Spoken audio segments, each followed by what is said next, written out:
Well, there are two levels of discussion here. One is about the facts on the ground and what should be done with it. Turn to that in a minute. A second is questions of what terminology to use to describe what's happening.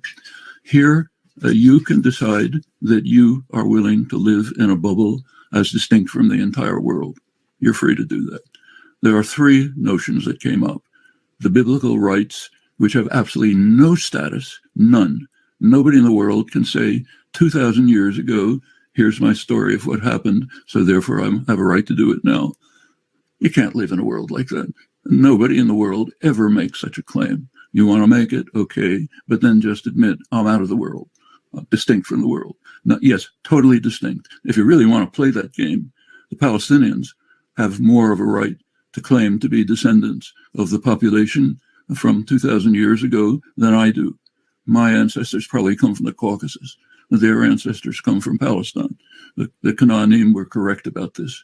So you don't want to get into that game. Biblical rights have no status. Now let's turn to legality and occupation.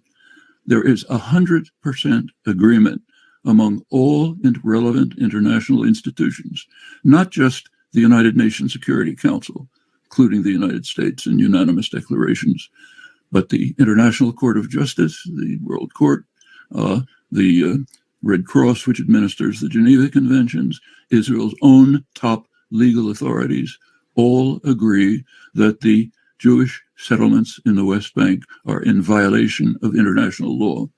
100% agreement. Israel doesn't agree, fine. Israeli Jews want to live in some little bubble of their own, they're entitled to do so. But you can't overlook the fact that that every relevant international institution disagrees on the question of legality. Same with occupation. Every relevant international institution recognizes that Israel is occupying not only the West Bank, but that it's also the occupying authority in Gaza. So as far as terms go, the correct terms are Greater Israel, Israel's illegal expansion into the West Bank. It's hundreds of thousands of settlers there.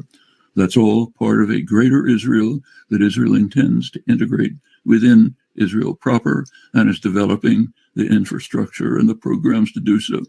There is no counterpart on the Palestinian side.